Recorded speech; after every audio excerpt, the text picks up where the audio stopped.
Hello, everyone, and welcome to the Real World Productivity Podcast. The title of today's interview is Apps, Apps, and More Apps, Using Technology for Productivity with Francesco D'Alessio. I'm Adam Moody, and today I'm talking with Francesco, a productivity expert, about the tips, methods, and his background as a marketer to see what he knows that can help all of us use technology more effectively. I think that every online entrepreneur should pay attention to what he has to say in order to shortcut their way to success with productivity and get some great results faster. So welcome, Francesco. Hello, Adam. How are you? Quite good, quite good.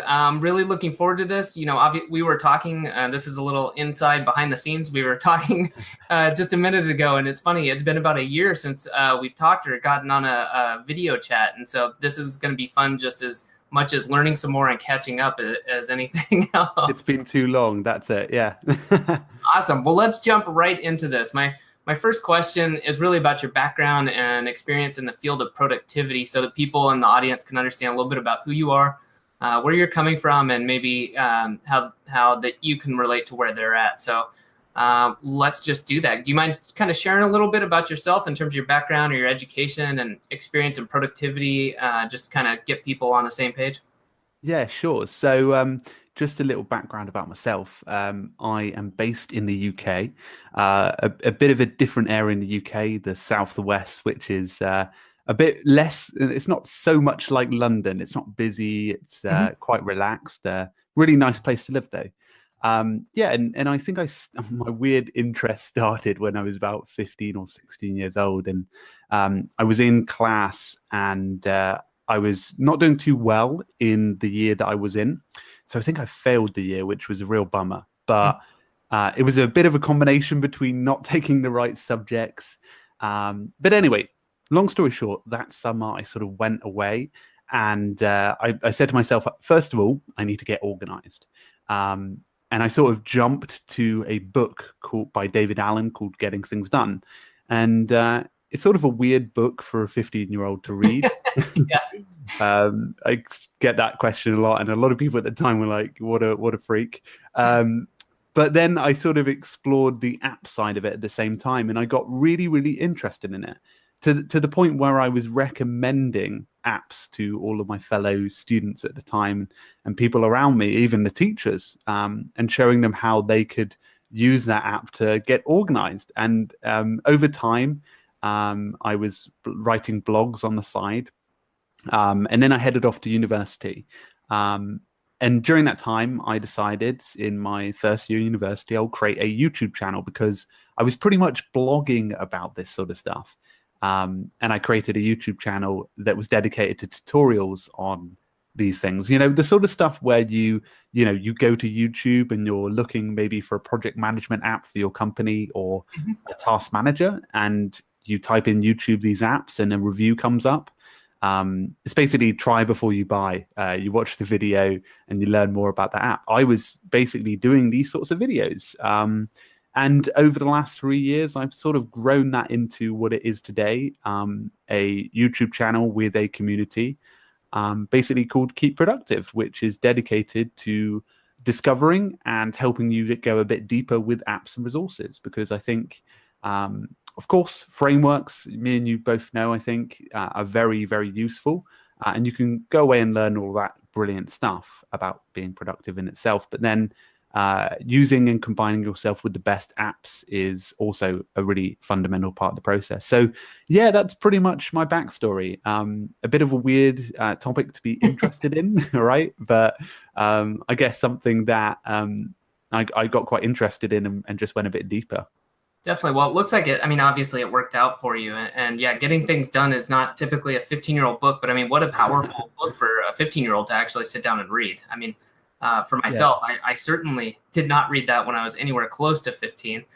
So obviously that pointed you in the right direction. I guess that's really interesting to me. From there, did you end up, did that really push you towards other things or in terms of books, or was it more just, hey, I've got kind of a framework now, I'm going to go out and find the tools that help me do this? Yeah, so, I obviously thought it was helpful to know all of these tools, and actually I still keep updated with all these tools, but I really didn't want to just apply it to that. I think at university, I started a business, and then I joined a bunch of startups as well as creating and now working as a freelancer after university straight out. And my main goal with all of the tools is to sort of show that the tools can be helpful to your everyday routine. Like for me, I would say that the YouTube channel and things like that, and all my knowledge of this is more of a side project. Mhm. In applying it to all of the stuff I do on a daily basis, because I think putting it to action is the real the real juice of it, isn't it? Definitely. And that's an interesting one. I answered that question for somebody today, and I'm interested in your thoughts. How do Yeah. you feel about, productivity apps when somebody, or not apps, but tools in general, when somebody says, what tool is going to make me the most productive? What kind of a response do you have to that? Yeah, no, and I get that question a lot, whether it's in comments or in emails. And I think it's great that people go out and find the right resource. But what I tend to recommend as my sort of baseline policy is have a great foundation with whatever you're doing, because chances are, if you don't, then it's going to crumble. But I've gotten really sort of deep with apps, and I can pretty much recommend an app for any type of person just based on a few of their interests and Mm. correlating it with the features. But again, you're not gonna I think I heard a really good quote. I think it was Gary Vaynerchuk who said it a couple of months ago. He said like you could give Roger Federer the worst racket in the world, and he would still beat someone with the best racket in the world, but with zero skills. It was something along that lines. I probably butchered it, but you can understand where it's coming from. The tools aren't going to make you into the person. It's the person that's going to make the tools. And I think it's fundamental that you get that right first. Definitely. I 100% agree with you. And I think that's a good one. Yeah. Just like Evernote doesn't make, the GTD method just happen. You've got to apply it and make it happen, because you could do it with a piece of paper if you wanted to. It's just the tool makes it easier or faster. Yeah. That's it. Yeah, 100%. Cool. Well, so a little bit about your work as what you've done outside of the university, and I have it listed as kind of freelance marketer. Would you, before I go any further, do you feel that that's an accurate description, or would you say it different? Yeah, I find it tough to describe my job. I think that the best way I sort of describe it to people is like a sort of like a one-man marketing agency, I guess. Cool. All right. So is there anything there? Then that's really good in my mind, because it is one man. You're obviously busy when you're working on a project. You've got a lot going on, but is there anything from that kind of, I'll use this term loosely, but that lifestyle or work life that you think you do well that might help others? Yeah, I think the thing that I would say first of all is that I'm fairly new to it. I'm about maybe my 1.5 to 2 years into freelancing. I started when I was just starting my final year, maybe a little earlier than that, as a way to roll out after university, because I knew that that's what I wanted to do. But yeah, I would probably say to people who are looking in that sort of space is to be quite. I think the thing that I do fairly well is be quite genuine with it. The specialist area that I work in is probably influencer marketing, which is basically, for those who don't know, is reaching out to like YouTubers, creators, podcasters, and communicating with them about doing a feature for a company, sort of like PR on a small scale, I guess. Nice. And I really like doing it. And I think like you being genuine, which I feel that I am, making relationships with people online, it just makes it like really a whole world easier, because you can communicate with them and build this really good friendship online. And then you've built up what you need to build up, obviously in the short term, but then in the long term, you've made a friend online. So, yeah, I mean, influence marketing is an area that I work in, but there's a whole host of other things that I get involved in. Cool. All right. So along the same vein, but flipping it around on you a little bit, being kind of a one man band, what do you think that something you're like working on? What do you feel there's something that, man, people should watch out for this, that, or something you're having to improve on?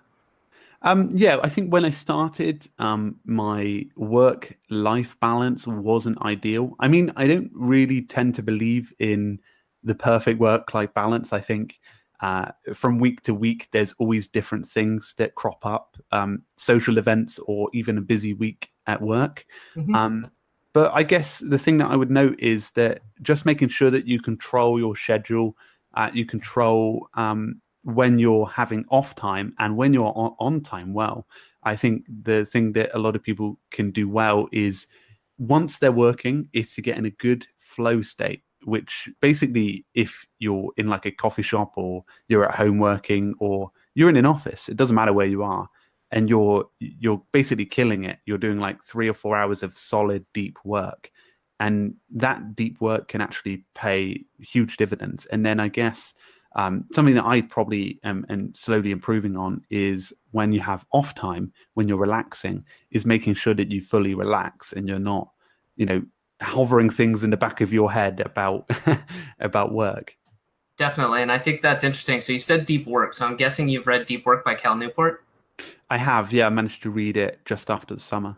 Outstanding. So yeah, great book. And then I like what you said too about kind of turning things off after work. And he had an excellent blog post that I can't remember the name of, but I'll include the link. And it was kind of his end of day routine. And that's something that I hadn't done until probably it was about a year, maybe a year and a half ago. And I certainly had, I need to check emails or something would be my end of day. But since that point, I've really instituted something more solid where it's, collecting all the loose ends, organizing them, checking the calendar for the next day, and then, saying something like, okay, I'm finished with my work for the day, and, get up and at least walk away for a little bit and go do something else. Yeah, I think it's really tough to do that though.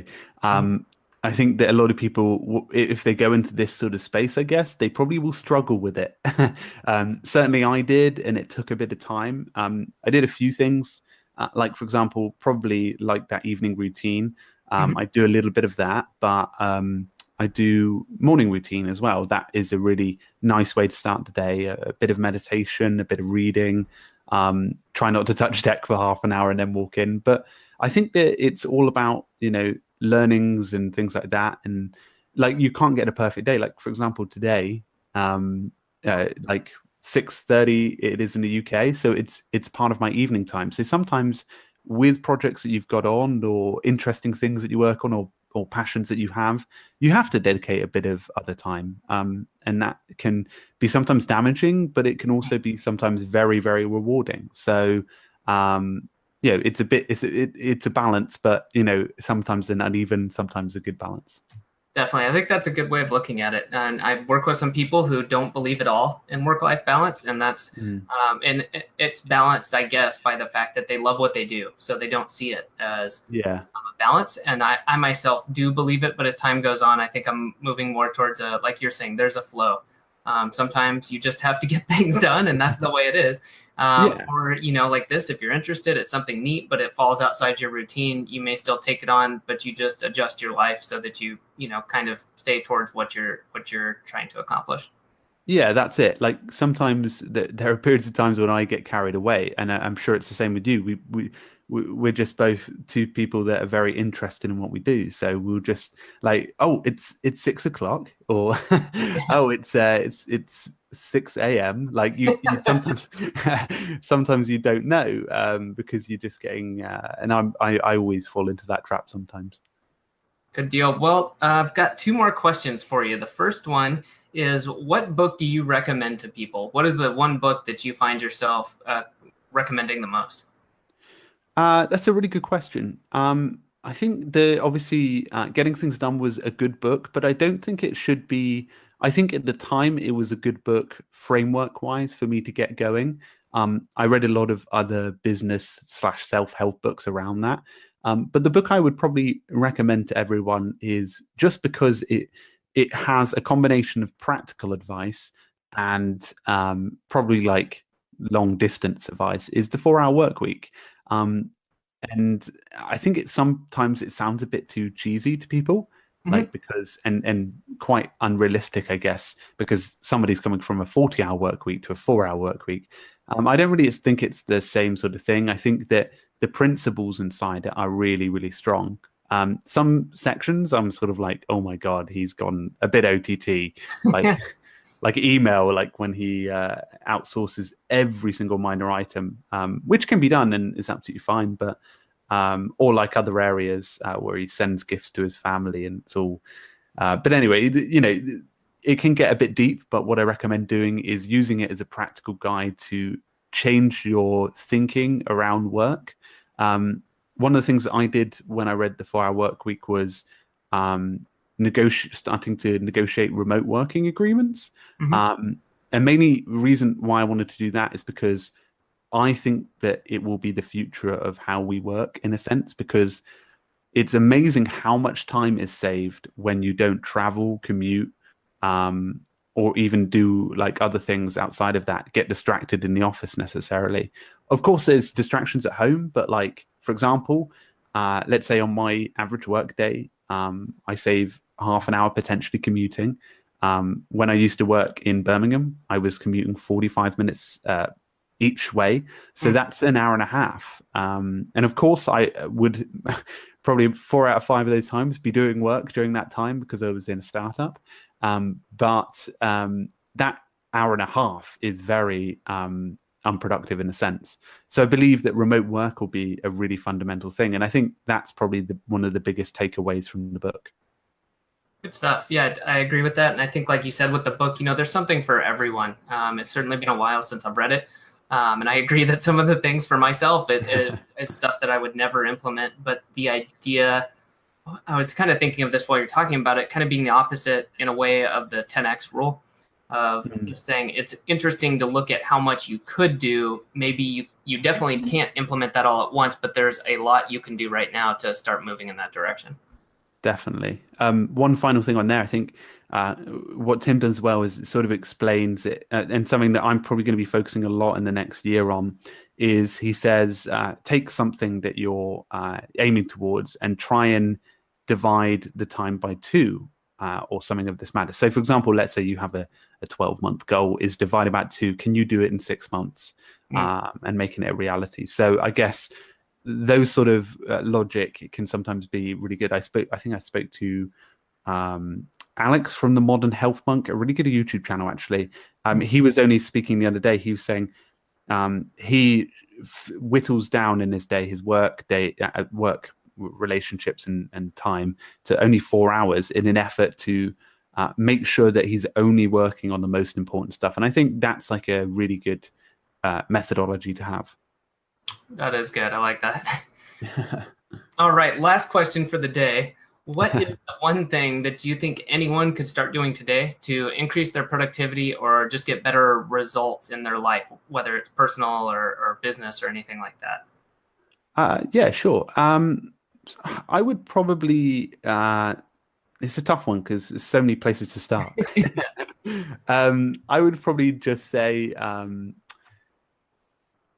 take care of, I would say, like, take care of your immediate environment.